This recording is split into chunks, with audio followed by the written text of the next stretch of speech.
మొదటి పత్రిక 2వ అధ్యాయము 9వ వచనం నుంచి చదువుకుందాం. నేను చదువుతున్నాను. మీ బైబిల్లను పరిశీలన చేయవలసిందిగా ప్రభు పేరట మనం చేస్తా ఉన్నాను. మొదటి పేతురు 2వ అధ్యాయం 9వ వచనం.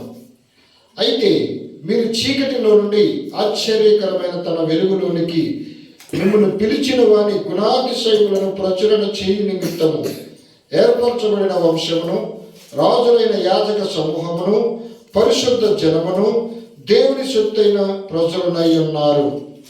ఒకప్పుడు ప్రజగా ఉండక ఇప్పుడు దేవుని ప్రజలైతిరి. ఒకప్పుడు కనికరింపబడక ఇప్పుడు కనికరింపబడిన వారైతిరి. ప్రియులారా, మీరు పరదేశులను యాత్రికులనై ఉన్నారు గనుక ఆత్మకు విరోధముగా పోరాడు శరీరాశలను విసర్జించి అన్యజనులు మిమ్మును ఏ విషయంలో దుర్మార్గులను దూషింతురో ఆ విషయంలో మీరు మీ సత్క్రియలను చూచి వాటిని బట్టి దర్శన దినమున దేవుడు మహిమపరచబడినట్లు వారి మధ్యను మంచి ప్రవర్తన గలవారై ఉండవలెనని మిమ్మను బ్రతిమాలుకొనుచున్నాను.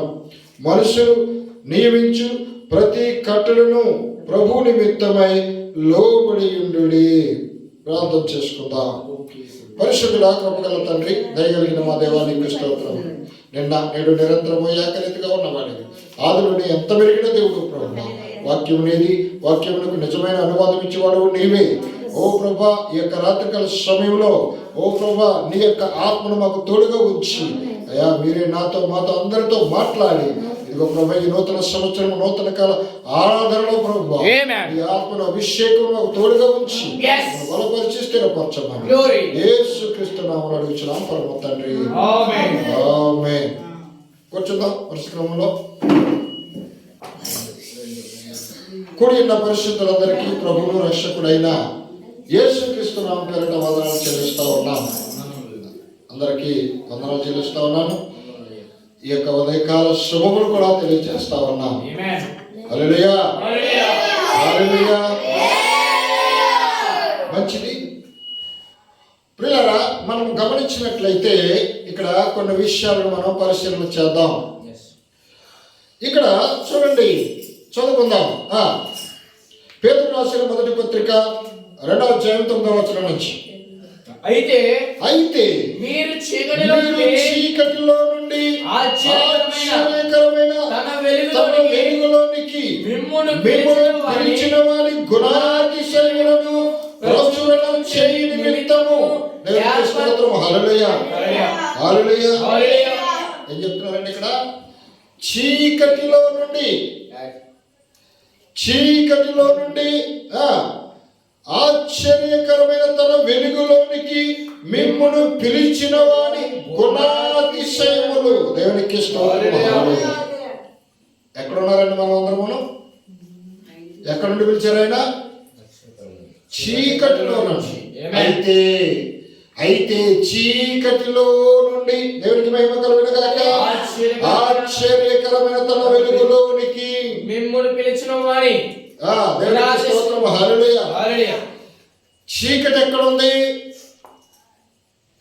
మనం ఎక్కడున్నాం? ఎక్కడున్నాం మనం? చీకటి అనగా అర్థం ఏంటి? ఈ లోకము. హల్లెలూయా. ఈ లోకమంతా చీకటితో నింపబడింది. ఈ లోకమంతా చీకటి అనగా పాపము. చీకటి దేనికి సాదృశ్యము? పాపానికి సాదృశ్యం. ఈరోజు మనం గమనించినట్లయితే ఈ లోకాన్ని కనుక పరిశీలన చేసినట్లయితే మనము ఎటు నుండి ఎటు వెళ్ళినా కానీ మనకి ప్రత్యక్షమయ్యేదేంటి? పాపమే. అదేనండి. ఎక్కడైనా చూద్దామంటే పరిశుద్ధత కనబడుతుందా? కనబడటం లేదు. పరిశుద్ధత అనే పదానికే అర్థము కరువైపోయినటువంటి దినాలలో బ్రతుకుతున్నాం. అయితే దేవుడు ప్రతి వ్యక్తిని కూడా తన పిలుపు అందిస్తూ ఉన్నాడు. దేవునికి మహిమ కలుగును గాక. ప్రతి వ్యక్తితో మాట్లాడుతూ ఉన్నాడు, ప్రతి వ్యక్తిని పిలుస్తూ ఉన్నాడు. అయితే ప్రతి వ్యక్తి ఎక్కడున్నాడంటే చీకటిలో ఉన్నాడు. చీకటిలో ఉన్న వాడికి ఏమైనా తెలుస్తుందా? ఏమైనా తెలుస్తుందా? వాడు ఏ స్థితిలో ఉన్నాడో తెలుస్తుందా? తెలియదు. చీకటిలో ఉన్న వ్యక్తికి ఏ స్థితిలో ఉన్నాడో వాడికి తెలియదు. ఏం చేస్తున్నాడో వాడికి తెలియదు, ఏమి ధరించాడో వాడికి తెలియదు, ఏమి తినాలో వాడికి తెలియదు. అలాంటి భయంకరమైన పరిస్థితిలో ఉన్నాం. అదేనండి, అలాంటి పరిస్థితిలో ఉన్నటువంటి మనలను ఆయన ప్రేమించాడు కాబట్టి, ఆయన కృపను మనకు అనుగ్రహిస్తున్నాడు కాబట్టి, ఆ చీకటిలో ఉన్న మనలను ఎవరు చూస్తున్నారు? ఎవరు చూస్తున్నారు? దేవుడు చూస్తూ ఉన్నాడు. ఆయనే ప్రభు అయిన దేవునికి మహిమ కలుగునుగా. ఆయన మనల్ని చీకటిలో ఉన్న మనలను ఆయన చూశాడు కాబట్టి వెతుక్కుంటూ మన దగ్గరకు వచ్చాడు ఆయన. హల్లెలూయా, హల్లెలూయా. మీకు ఒక చిన్న విషయం చూపిస్తాను చూడండి. చీకటిలో, గాఢాంధకారమైన చీకటిలో లైట్ వేసాం, బల్బు వెలిగింది. లైట్ మనం చూసేసిన బల్బు వెలిగింది. బల్బు వెలిగిన వెంటనే ఆ వెలుతురులోనికి ఏమొస్తాయి చెప్పండి? చీకటి ఉంది, చీకటిలో ఒక లైట్ వెలిగించాం, ఆ వెలుతురికి ఏమొస్తాయి? అది దేవునికి మొక్కలు పురుగులు వస్తాయి. ఈ పురుగులు ఎక్కడ లేనటువంటి పురుగులు, దోమలు, మిడతలు, అవునండి అనగలండి, ఎక్కడ లేని ఈ పురుగులన్నీ కూడా ఆ వెలుగును వెతుక్కుంటూ వస్తాయి. దేవునికి మొక్కలు. ఈరోజు చీకటిలో ఉన్నటువంటి మనుషులను వెతుక్కుంటూ దేవుడు వచ్చాడు. అదేనండి, ఇప్పుడు వెలుగు చీకటిలో ఉన్న వాళ్ళు వెతుక్కుంటూ వస్తుంది, పురుగులు వెలుగును వెతుక్కుంటూ వెళ్తా ఉన్నాయి. అయితే మనుషులు వెలుగును వెతకడం లేదు. ఆ వెలుగు వచ్చి తన చుట్టూ తిరిగినా కూడా గ్రహిస్తలేదు. అందుకే యోహాను సువార్త 1వ అధ్యాయంలో చెప్తున్నాడు. 1వ అధ్యాయం 3వ వచనం చదువుదాం ఒకసారి.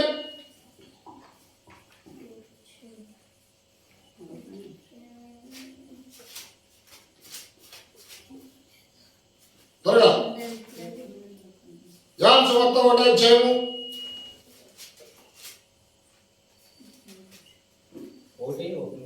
1వ అధ్యాయం 3వ వచనం.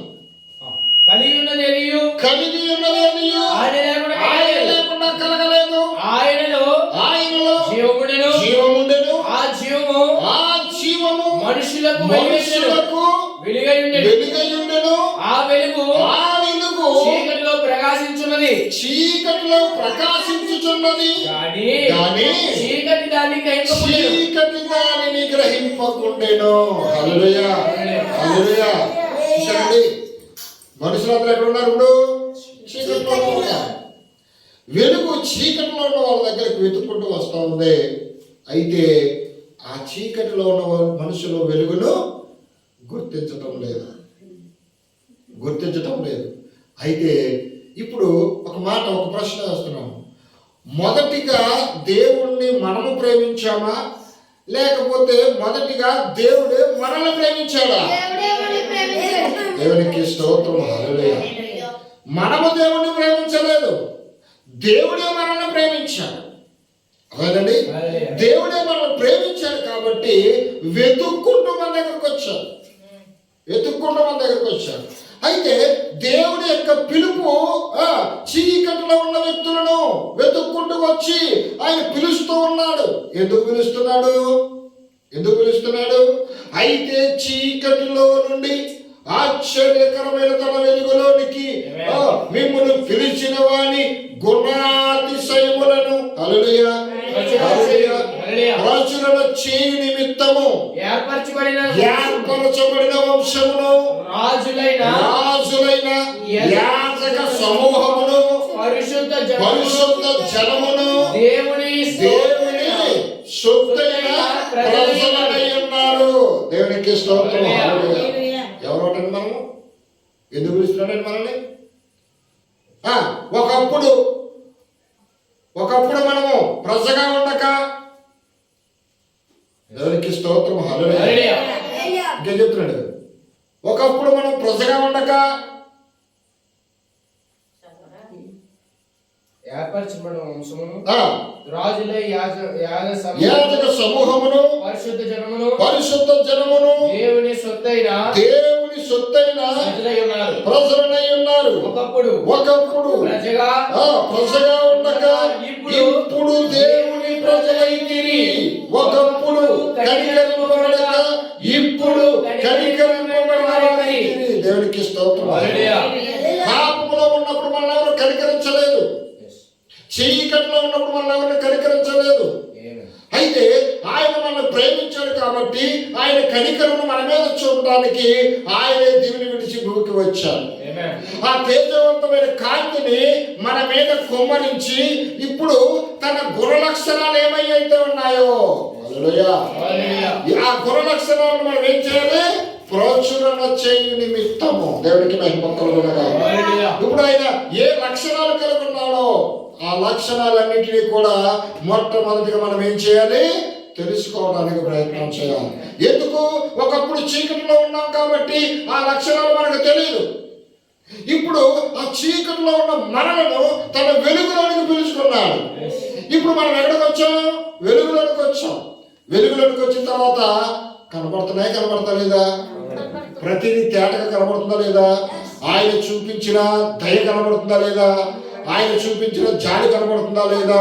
కనబడుతుందా లేదండి? ఆయన చూపించిన ప్రేమ కనబడుతుందా లేదా? ఆయన చూపించిన త్యాగం కనబడుతుందా లేదా? అంటే ప్రతిదీ ఏమనబడుతుంది? ఇక్కడ తేటగా కనబడుతుంది. ఆయన గుణ లక్షణాలు మనము ప్రచురణ చేయాలి. కుంటి వారికి బాగు చేశాడు, గుడ్డి వారిని ఏం చేశాడు? బాగు చేశాడు. కుష్టి రోగులను బాగు చేశాడు. మరణించిన వారిని సైతము ఆ మరణం నుంచి లేవనెత్తాడు. హల్లెలూయా. విధవరాండ్ర పక్షంగా ఆయన యుద్ధం చేశాడు. ఆయన ఎక్కువగా ప్రేమించేది ఎవరండి? దిక్కులేని పిల్లలను, విధవరాండ్రులను. హల్లెలూయా. ఆయనకి ఎక్కువ మక్కువ ఆసక్తి ఎవరి మీద చూపుతాడంటే దేవుడు తల్లిదండ్రులు లేని పిల్లలను, భర్త చనిపోయిన విధవరాలు. దేవునికి మహిమ కలుగునుగా. ఎందుకంటే వారి పట్ల అమితమైన ప్రేమ ఆయనకి. కాబట్టి ఇప్పుడు మనల్ని చీకటిలో నుండి ఎందుకు పిలిచాడు అంటే మనలను వెలుగులోకి వస్తే చీకటి పోతుందా లేదా? చెప్పనా? పోతుందా? చీకటి పోతుంది అంటే మనం ఏదేమి నిలబడుతుంది? ఇప్పుడు వెలుగు నిలబడుతుంది. వెలుగు దేనికి కారణము? మంచికి కారణం, పరిశుద్ధతకు కారణం. చీకటి పాపానికి కారణం. ఆ పాపము తొలగిపోయి మన మీద పరిశుద్ధత నిలబడుతుంది. కాబట్టి ఒకప్పుడు ఎందుకు పనికిరాని వాడిగా ఉన్న నీవు చూడండి, ఈరోజు మనం గమనించినట్లయితే చాలా మంది సహోదరులు మనకు కనబడుతూ ఉంటారు. ఒకప్పుడు పిచ్చ తాగుబోతులుగా తాగి వీధులు తిరిగి పడుతూ లెగుతూ తూలుతూ రకరకాలుగా ఉన్నటువంటి అనేక మంది ఈరోజు పరిశుద్ధులుగా మార్చబడి సంకన బైబిల్ పుస్తకం పెట్టుకుని చక్కగా దేవుని మందిరానికి వెళ్తా ఉన్నారు. హల్లెలూయా. అసలు తాగుడంటే ఏంటో వాళ్ళకి తెలియనటువంటి పరిస్థితికి మారిపోయారు. ఒకప్పుడు తాగి తెలియనటువంటి మనుషులు ఈరోజు తాగిన వ్యక్తి పక్కనుంటే తట్టుకునే పరిస్థితి లేదు. వాసన భరించలేని పరిస్థితిలో ఉన్నారు. కారణం, ఆ స్థితికి మార్చింది ఎవరు? పరిశుద్ధత, వెలుగు. దేవుడికి మహిమ కలుగునుగా. దేవుడు వెలుగే ఉన్నాడు కాబట్టి ఆ వెలుగు ఆ పాపపు లక్షణాన్ని తెలివేసింది. ఈయన పరిశుద్ధుడిగా మార్చబడ్డాడు. ఒకప్పుడు జూతగాలుగా ఉన్నటువంటి అనేక మంది మార్చబడ్డారు. వ్యభిచారులుగా ఉన్నటువంటి అనేక మంది మార్చబడ్డారు. ఈరోజు పాపం అనే చీకటిలో కొట్టుబిట్టులాడుతున్నటువంటి అనేక మంది మారు మనసు పొంది పరిశుద్ధులుగా మార్చబడి ఈరోజు గొప్ప సాక్షిగా సమాజంలో జీవిస్తున్నారు. అంటే అందుకు కారణం ఆ ప్రభు యేసు క్రీస్తు మనల్ని ప్రేమించి ఆ వెలుగును మన మీద కుమ్మరించాడు కాబట్టి. ఇప్పుడు ఆ కృపను బట్టే ఒకప్పుడు చీకటిలో పాపిగా ఉన్న మనము ఈరోజు యాజకులుగా కనబడతా ఉన్నాం. హల్లెలూయా. రాజులైన యాజక సమూహంగా మనం పనిచేస్తా ఉన్నాం. దేవుడికి మహిమ కలుగునుగా. ఒకప్పుడు చీకటిలో ఉండి ప్రతి ఒక్కరితో తృణీకరించబడినటువంటి ప్రజలం, ఒకప్పుడు అనేక మంది చేత నిందలబడిన వాళ్ళము, అవమానపరచబడిన వాళ్ళము, అసలు గుర్తింపులో లేనటువంటి ప్రజలము ఈరోజు ఒకప్పుడు కనికరింపబడక ఇప్పుడు ఏమవుతున్నా చూడండి, ఎంత చక్కగా చెప్తున్నా చూడండి. ఒకప్పుడు ప్రజగా ఉండక ఇప్పుడు దేవుని ప్రజ అయితిరి, ఒకప్పుడు కనికరింపబడక ఇప్పుడు కనికరింపబడిన వారైతిరి. హల్లెలూయా. ఒకప్పుడు ఆ కృప మనకు లేదు, చీకటిలో ఉన్నప్పుడు మనకి అవన్నీ కరువైపోయి ఇప్పుడు ఆశ్చర్యకరమైన వెలుగు మన మీదకి వచ్చినప్పుడు వాటన్నిటిని మనం పొందుకోగలుగుతున్నాం. హల్లెలూయా. ఎంత ధన్యత కావాలి, ఎంత ధన్యత కావాలి, సామాన్యమైన విషయం అయితే కాదు. ఇంకా మనం చూసినట్లయితే చూడండి, ఇంకా చెప్తున్నాడు ఇంత ధన్యతను మనకి ఇచ్చాడు కాబట్టి, ఈ గుణాతిశయములను మనం ప్రచురణ చేస్తున్నాం కాబట్టి ఇప్పుడు ఆయన మరలా మన సాక్ష్యాన్ని కోరుతా ఉన్నాడు. ఏమని కోరుతా ఉన్నాడు? కింద ప్రియులారా, మీరు పరదేశులను యాత్రికులైనారు గనుక ఆత్మకు విరోధముగా పోరాడు శరీరాశలను విసర్జించి. హల్లెలూయా, హల్లెలూయా. ఆత్మకు విరోధముగా పోరాడే శరీరాశలు. పైకి మనం ఎంత పరిశుద్ధంగా బ్రతుకుతున్నాం అన్నప్పటికీ లోకము, లోక నైజము, పాప బీజము ఏం చేస్తుందండి? ఏదో సమయంలో ఏదో సందర్భంలో ఇక్కడ నేనున్నానని బయటకు వస్తుంది. వస్తుందా రాదండి? వస్తుందా రాదా? దేవునికి మహిమ కలుగును. కాబట్టి ఇక్కడ ఏం చెప్తున్నాడంటే చక్కగా చూడండి, ప్రియులారా మీరు పరదేశులను యాత్రికులై ఉన్నారు గనుక ఆత్మకు విరోధముగా పోరాడు శరీరాశలను విసర్జించి. ఎందుకంటే పిల్లరా మీరు యాత్రికులు. ఎవరండి? యాత్రికులు. యాత్రికులు అనగా స్థిరంగా ఒక చోట ఉంటారా? ఉండరు. యాత్రకు ప్రయాణం అయ్యాడంటే తన ఊరిని విడిచి వేరొక చోటకు వెళ్ళాడు. మరలా ఒకరోజు ఉంటాడు, 2 రోజులు ఉంటాడు, 3 రోజులు ఉంటాడు, సంవత్సరం ఉంటాడు. ఏదో రోజు మళ్ళా తన గూటికి తను వెళ్ళాల్సిన వాడే. కాబట్టి అతను యాత్రికుడై ఉన్నాడు. కాబట్టి ఈ యాత్రలో యాత్రికుడు అనగా ఒక చోట నుంచి ఒక చోటకి వెళ్తున్నాడు లేదా? వెళ్తలేదా? వెళ్తున్నాడు. దేవునికి మహిమ కలుగును కాక. అయితే మార్గ మధ్యలో అనేకమైన దృశ్యాలు కంటపడతాయి, పడవా? ఎందుకంటే ఒక చోట ఉంటే నీకు అట్లా ఏది పడదు. నువ్వు ఏది లేని చోట ఉన్నావు కాబట్టి నీకు ఏం తెలియదు. నువ్వు తోవకుండా వెళ్ళిపోతా ఉన్నప్పుడు అనేకమైన నీకు ఎదురొస్తాయి, రావా? అయితే నీకు తోవలో ఎదురుపడేటప్పుడు మంచి ఎదురుపడవచ్చు, చెడు కూడా ఎదురుపడవచ్చు. ఏది ఎదురుపడుతుందో నీకు తెలియదు. మంచిగా ఎదురుపడినప్పుడు నువ్వు మంచివాడు కాబట్టి బాగానే ఉన్నావు, సంతోషమే. ఒకవేళ చెడ్డ కార్యం నీకు ఎదురుపడింది, చెడ్డ కార్యం నీకు ఎదురుపడినప్పుడు నీ యొక్క మంచిని, ఆ నిగ్రహ శక్తిని నువ్వు నిలుపుకున్నవాడిగా ఉండాలి. అలా కదంటారా? చెడ్డలు ఎదుర్కొన్నప్పుడు నువ్వు కూడా ఆ నిగ్రహ శక్తిని నువ్వు కోల్పోతే ఏమైపోతావు? నువ్వు చెడ్డవాడిగా మారిపోతావు లేదా? మారిపోతావు. కాబట్టి చెడ్డవాడిగా మారిపోకుండా మనం ఏం చేయాలంటే, చెడ్డవాడిగా మార్చేదేంటి? శరీరం. నువ్వు ఆత్మ నుండి చెడ్డవాడిగా మార్చాలనుకుంది, దానికి శరీరం సహాయం చేస్తేనే కదా ఆ కార్యం జరుగుద్ది. శరీరం సహాయం చేయకుండా ఉంటే ఆ కార్యం జరుగుద్దా? చెడు జరుగుద్దా? జరగదు. ఒకవేళ ఆత్మ ఎలాగ ప్రేరేపణిస్తుందని మనం అనుకుందాం. ఇప్పుడు ఆత్మ చెప్తుంది, మనము చాలా టైం అయింది కదా, కాసేపు ప్రార్థన చేసుకుందాం, దేవునితో మనము మన యొక్క విన్నపాలను తెలియజేసుకుని దేవునితో గడుపుదాం అని ఆత్మ చెప్తుంది. ఇప్పుడు శరీరం ఏముంటుంది? కాసేపు దేవుని ఆత్మతో సత్యంతో ఆరాధన చేసి మహిమపడదాం, కొంచెం మోకాలు వేస్తే బాగుంటుంది అనిపిస్తుంది. శరీరం ఏముంటుంది? వంగదు. ఇక్కడ నొప్పి వచ్చేస్తున్నా అంటలేదండి. అంటే కాసేపు మోకరించగలుగుతున్నామా? ఇప్పుడు ఎవరిని ఆటంకపరుస్తుంది శరీరము? దేవుని యొక్క ఆత్మకు ఆటంకపరుస్తుందా లేదా? పరుస్తుంది. దేవునికి మహిమ కలుగునుగా. మరి ఇప్పుడు అసభ్యకరమైన పదజాలాలు వాడుతూ అక్కడ తగ్గు జరుగుతుంది. ఎవరెవరో దూషించుకుంటూ ఉన్నారు. ఆత్మ చెబుతుంది, ఇవన్నీ మనకు అనవసరం, ఇలాంటివి మనం వినకూడదని. శరీరం వింటదా? వినదు. అబ్బా బాగా చెప్తున్నాడు, వినదు. సరే ఏమైపోయింది, 2 మాటలు పోలా, ఈ మాట వేసి వెళ్ళిపోదాం, లేదా ఇది ఏం జరుగుతుందో చూసేసి వెళ్ళిపోదాం. అంటే ఆత్మకు విరోధంగా శరీరం పోరాటం చేస్తుందా లేదండి? చేస్తుందా లేదా? అయితే ఇప్పుడు గమనించాల్సింది ఏంటంటే మనము యాత్రికులమై ఉన్నాం కనుక మన యాత్రలో మనం పోతున్నప్పుడు చెడు మనకి ఎదుర్కొన్నప్పుడు మనము దాన్ని ఎదుర్కోవటానికి మనకి ఏం కావాలి? నిగ్రహ శక్తి కావాలి. ఆ నిగ్రహ శక్తిని కావాలంటే నీ లోపల ఏముండాలి? ఆత్మబలం ఉండాలి. హల్లెలూయా. ఆత్మబలం నీలో ఉన్నప్పుడు నిగ్రహ శక్తి పెరుగుతుంది. ఆ నీకు పెరిగిన నిగ్రహ శక్తిని బట్టి నువ్వు ఏం చేస్తావు?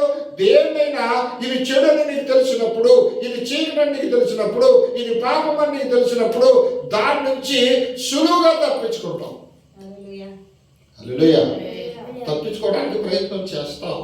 ఎందుకంటే నీ లోపల ఉన్నటువంటి ఆ పరిశుద్ధాత్మ అనగా ఆ వెలుగు తప్పిస్తూ ఉంటది. దేవునికి మహిమ కలుగును. అయితే దాన్ని నువ్వు ఎక్కడ రుజుపరుచుకోవాలి?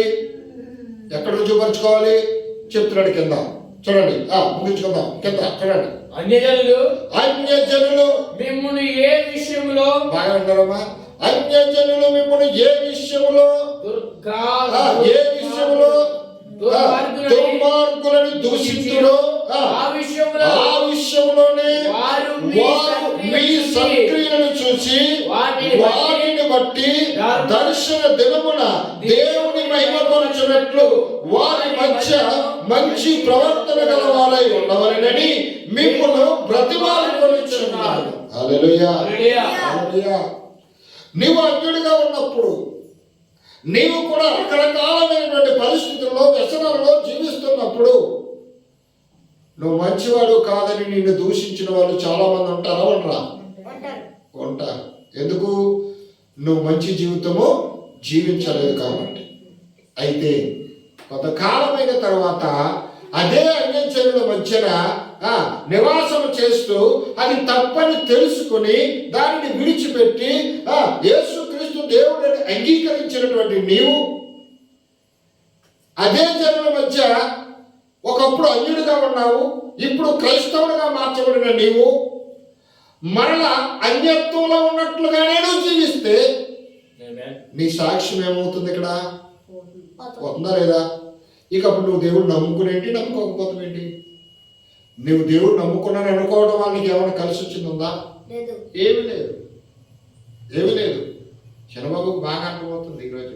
దేవుడికి మహిమ కలుగును గాక. వాడి గురించి వాళ్ళన్నీ ప్రార్థన చేశాడు. ఇందాక మీరు విన్నారా? ఆ తమ్ముడి మీద దుష్టుడు పనిచేస్తా ఉన్నాడు, ప్రభువా వాడు దూరపరచు. దేవుడికి మహిమ కలుగును గాక. వాడి ప్రవర్తనను బట్టి వాడు గ్రహించాడు. వాడి ప్రార్థన బట్టి ఈరోజు చక్కగా స్పందిస్తా ఉన్నాడు. దేవుడికి మహిమ కలుగును గాక. హల్లెలూయా. హల్లెలూయా. చూడండి, అన్యజనుల మధ్య మనము నివాసం చేస్తున్నప్పుడు మన సాక్ష్యం కావాలి. అదే చెప్తున్నాడు ఇక్కడ. అన్యజనులు మిమ్మల్ని ఏ విషయంలో దుర్మార్గులను దూషించురో ఆ విషయంలో వారు మీ సత్క్రియలను చూసి వాటిని బట్టి దర్శన దినమున దేవుని మహిమపరచునట్లు వారి మధ్యలో మంచి ప్రవర్తన గలవారై ఉండవలెనని దేవునికి మహిమ కలుగును గాక. వారి మధ్యన చెడ్డవాడిగా ఉన్నటువంటి నిన్ను మళ్ళను అదే జనాల మధ్య నీ సాక్ష్యం ఎలా ఉండాలట? గొప్పగా ఉండాలి. అప్పుడు ఎలా ఉన్నాడు, ఇప్పుడు ఎలాగ ఉన్నాడు. కాకపోతే మాతో ఆ గుడికి వచ్చాడు, ఇప్పుడు ఏదో ఈ గుడికి వెళ్తున్నాడు. అయిపోయింది. దానివల్ల ఏమైనా లాభం ఉందా? లేదు. వాడు మంచివాడైనా చెడ్డవాడైనా కానీ ఒకప్పుడు చెడు జీవితాన్ని కలిగి ఉన్నాడు. ఈరోజు యేసు ప్రభు దేవుడిని నమ్ముకుని వాడు జీవితాన్ని ఒక ముత్యములా మలుచుకున్నాడు. దేవునికి మహిమ కలుగును. కాబట్టి అప్పుడు జీవితానికి ఇప్పుడు జీవితానికి చాలా తేడా ఉంది. కాబట్టి వాడు నీతిమంతుడని అదే అన్యజనులు నీ సత్క్రియలను బట్టి సాక్ష్యం ఇవ్వాలి. దేవునికి మహిమ కలుగును. సత్క్రియలు అంటే ఇప్పుడు ఏం చేయాలి నువ్వు? సత్క్రియలు ఏం చేయాలి నువ్వు? సత్క్రియ అనగా అర్థం ఏంటి? సత్క్రియ అనగా సత్క్రియ అనగా మంచి పనులు. క్రియ అనగా పని, సత్క్రియ అనగా మంచి పని. మంచి పనులు. ఎస్, బాగా చెప్పచ్చు. హల్లెలూయా. మంచి పనులు ఎవరి దగ్గర చేయాలి నువ్వు? ఏ అన్య జనుల మధ్యలో నివాసం చేస్తున్నావో. అదేనండి, ఒకప్పుడు ఆ చుట్టూ ఉన్న వాళ్ళు నిన్ను ఎంత చెడ్డవాడిని దూషించారో, అదే జనుల మధ్య ఆ కార్యాలన్నీ విడిచిపెట్టి ఒక దేవుడిని వెంబడిస్తున్న నీవు ఏం చేయాలి? చాలా మంచివాడు, మంచి పనులు చేస్తావు. ఏంటి ఆ మంచి పనులు? ఆ మంచి నీకు ఎక్కడి నుండి వచ్చింది? నువ్వు నమ్మిన దేవుని దగ్గర నుండి వచ్చింది. అంతేనండి, ఆ మంచి నువ్వు నమ్మిన దేవుని యొక్క గుణ లక్షణాలు. అక్కడ నువ్వు ఆ దేవుడిని నమ్మావు, ఆ ప్రభావం నీ మీదకి వచ్చింది. ఆయన గుణం ఏ రీతిగా ఉన్నదో, ఆయన లక్షణం ఏ రీతిగా ఉన్నదో అదే ప్రభావాన్ని కలిగి ఇక్కడ జీవించాలి. హల్లెలూయా. జీవించాలి వద్దా? ఆ సత్ప్రవర్తనను బట్టే దర్శన దినమున, హల్లెలూయా, అంటే ఒకప్పుడు చెడ్డోడుగా ఉండి ఇప్పుడు మంచివాడిగా నువ్వు బ్రతుకుతున్నప్పుడు అదే సమాజము, అదే అన్యజనులు నిన్ను చూస్తున్నారు. అయితే నిన్ను గమనిస్తున్నారా లేదా? అయితే నిన్ను వెంబడించి నువ్వు బాగా చేస్తున్నావు, అలాగే నిన్ను పొగడకపోయినా కానీ, నిన్ను పట్టించుకోనట్టు ఉన్నా కానీ, ఒకరోజు వాళ్ళ అవసరం వచ్చినప్పుడు, వాళ్ళ పరిస్థితులు తారుమారైనప్పుడు ఎవరి మాదిరిగా తీసుకుంటారు వాళ్ళు? ఎవరి మాదిరిగా తీసుకుంటారు? హల్లెలూయా. ఎవరి మాదిరిగా తీసుకుంటారు? ఎవరైతే సత్ప్రవర్తన కలిగి ఉంటారో. హల్లెలూయా.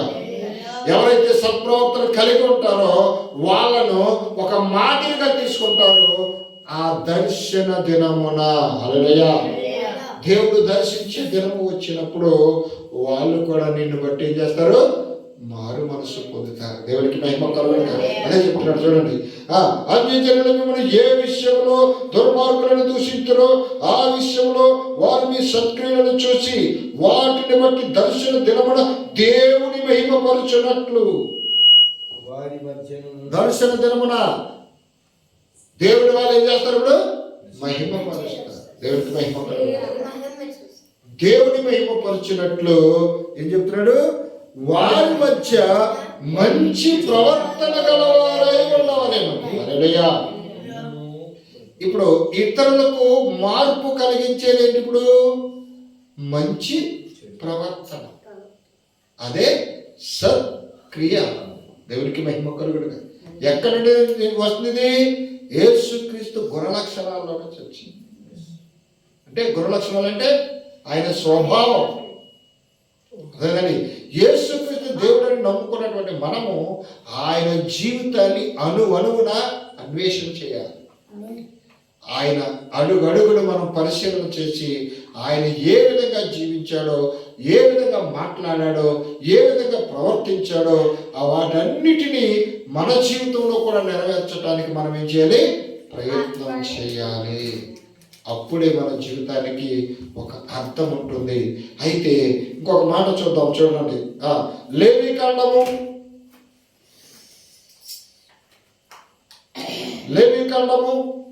11వ అధ్యాయము 45వ వచనాన్ని మనం చదువుకుందాం త్వరగా.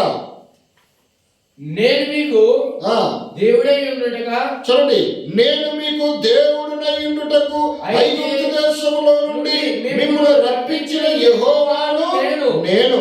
పరిశుద్ధుడు. చూడండి, యెహోవాను నేను పరిశుద్ధులను కనుక మీరు పరిశుద్ధులు కావాలను. హల్లెలూయా. హల్లెలూయా. ఎందుకు? ఆయన పరిశుద్ధుడై ఉన్నాడు. ఆయన గుణ లక్షణం ఏంటి? పరిశుద్ధుడు.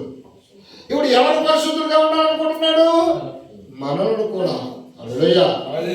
కాబట్టి ఐగుప్తు నుంచి ఎందుకు పిలిచాడు? పరిశుద్ధంగా ఉండడానికి. ఐగుప్తు దేనికి సాదృశ్యము? పాపానికి, చీకటికి. అర్థమైందండి? చీకటి. అందుకే కదా, అయితే చీకటిలో నుండి ఆశ్చర్యకరమైన తన వెలుగులోనికి మిమ్మల్ని పిలిచిన వారి గుణాతిశయములను ప్రచురం చేయమంటున్నాడు. మరి తెలుసుకోవాలి, ప్రకటన చేయాలి.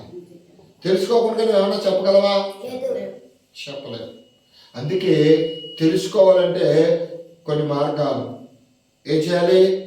మానక ప్రార్థన చేయాలి, బైబిల్ చదవాలి, వాక్యాన్ని శ్రద్ధగా వినాలి. వినాలి. వినటం వల్ల ఏం కలుగుతుంది? విశ్వాసం. అంతేనండి. వినుట వలన విశ్వాసము కలుగును, వినకపోతే విశ్వాసం రాదు. ఆమేన్. దేవునికి మహిమ కలుగును గాక. అదేనండి, వినుట వలన విశ్వాసం వస్తుంది. అందుకే ప్రతిదీ కూడా శ్రద్ధగా వినాలి. వినాలంటే ఎక్కడ రావాలి? ఇప్పుడు దేవుడి దగ్గర రావాలి. దేవుడికి మహిమ కలుగును గాక. వినాలంటే ఖచ్చితంగా దేవుడి దగ్గర రావాలి. మనం ఎక్కడో ఉండి ఏదో వింటాంలే అంటే పడవుతా? అవదు. వినాలి అంటే ఖచ్చితంగా దేవుడి దగ్గరికి రావాలి, చదవాలి, విన్న దానిని బట్టి ప్రార్థన చేయాలి. చాలా మందికి ప్రార్థన చేయడం కూడా సరిగ్గా తెలియదు. ఎంతసేపు ప్రార్థన అరిగిపోయిన రికార్డే. ఏంటి అరిగిపోయిన రికార్డు? యేసయ్యా తండ్రి ప్రభా దీవించి ఆశీర్వదించిన ఆయన, మా అమ్మ నాన్న చూడు నా తండ్రి, నేను చేస్తున్న వ్యాపారాన్ని చూడు నా తండ్రి. అంతేనండి, దేవుడికి స్తోత్రం. హల్లెలూయా. అంటే అలా వర్షండి అలా చదువుకొస్తారు, అయిపోయింది. తర్వాత ఏం చేయాలి? మళ్ళీ ఆమేన్. మళ్ళా సేపునాక మళ్ళీ అదే, మరుసటి రోజు మళ్ళీ అదే. అది కాదు, అది దేవుడికి ఇష్టం కూడా కాదు. మరి ఏంటి అంటే వినాలి. విన్న తర్వాత నీకు విశ్వాసం పెరిగింది. విన్నప్పుడు ఎలా గురించి చెప్తున్నారు ఇక్కడ? చీకటిలో ఉన్న ప్రజల కోసము విడుదల అవడానికి దేవుని విడిచి భూమికి వచ్చాడు వెతుక్కుంటూ.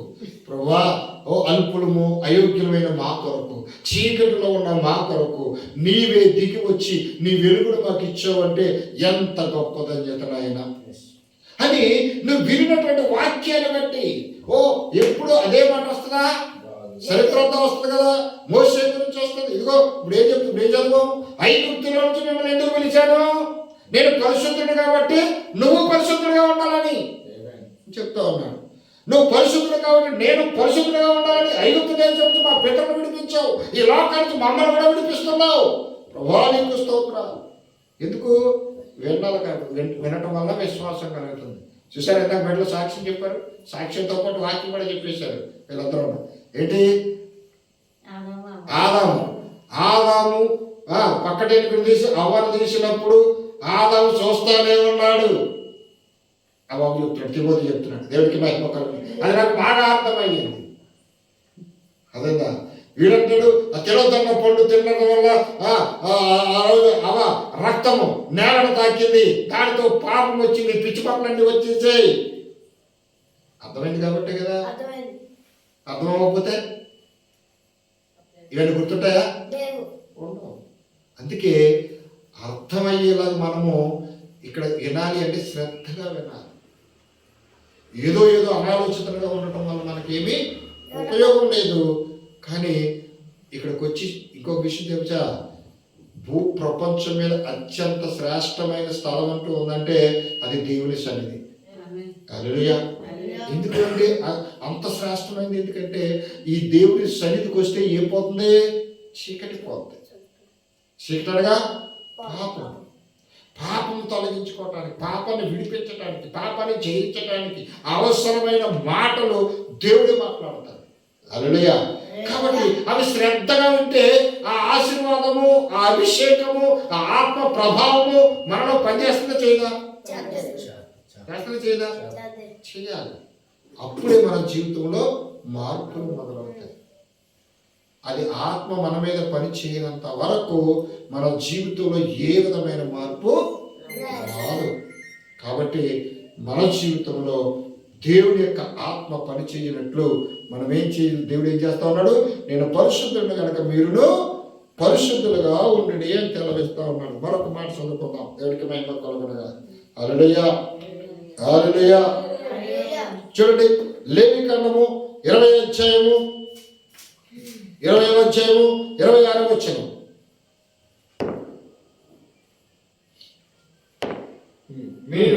మీరు నాకు పరిశుద్ధులై ఉండవలను, యెహోవాను నేను పరిశుద్ధులను, మీరు నా వారై ఉండునట్లు అన్యజనులలో నుండి మిమ్మును వేరుపరచితిని.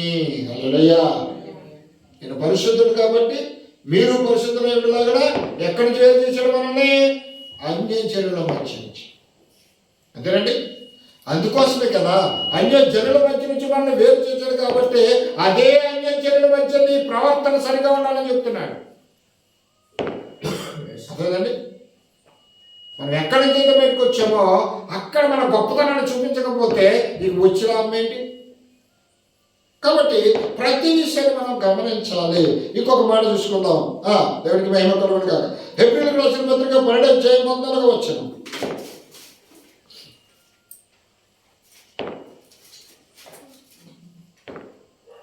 హెబ్రీయులు 12:14 అందరితో సమాధానమును పరిశుద్ధతను కలిగి ఉండుటకు ప్రయత్నించుడి. పరిశుద్ధత లేకుండా ఎవడు ప్రభువును చూడడు. ఎవరికి మహిమ కలుగును గాక. అందరితో సమాధానంగా ఉండాలి. కొందరితోనా?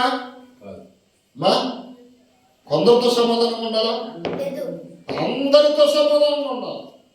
ఒకరితో కాదు. ఎందుకంటే అదే చెప్తున్నాడు, అందరితో సమాధానమును పరిశుద్ధతయు కలిగి ఉండుటకు ప్రయత్నం చేయండి. దేవుడికి మహిమ కలుగును గాక. అంటే సాధ్యమవుతుందా? అందరితో సమాధానంగా ఉండడానికి సాధ్యమవుతుందా? అవదు. కాబట్టే ప్రయత్నం చేయాలి. ప్రయత్నం చేస్తే ఫలించిందంటూ ఉంటుందా? ఉండదు. ఇప్పుడు సమాధానంగా ఉండకపోవడానికి గల కారణం ఏంటి? సమాధానం లేకపోవడానికి గల కారణం ఏంటి? సమాధానంగా ఉండటానికి నువ్వు ప్రయత్నం చేయట్లా. అనగానండి, సమాధానంగా ఉండాలనే కోరిక నీలో లేదు, ఆ ఆలోచన నీకు లేదు. సాధ్యమైతే అది అలాగొస్తే ఇలా వస్తాను, ఆ మాట ఎత్తుతా నేను ఊరుకుంటానేంటి, ఈ మాట ఎత్తుతాను. హల్లెలూయా. ఎలా తెప్పాలని చూస్తారు, ఎలా గొడవ పెట్టాలని చూస్తారు. అప్పుడు సమాధానం వస్తుందమ్మా? రాదు. కాబట్టి ప్రతి ఒక్కరితో సమాధానం ఉండటానికి ఈ నూతన సంవత్సరం ప్రారంభంలో మనము గ్రహించాలి. దేవునికి మహిమ కలుగును గాక. మరొక మాట చూసి ముగించుకుందాం. 1 పేతురు 1:16.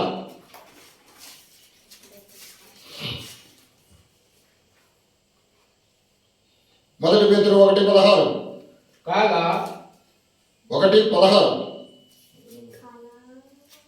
మిమ్మల్ని పిలిచిన వాడు పరిశుద్ధుడైన ప్రకారము మీరును సమస్త ప్రవర్తన యందు పరిశుద్ధులై ఉండుడి. హల్లెలూయా. 1 పేతురు 1:16 చదవండి. 1 పేతురు 1:16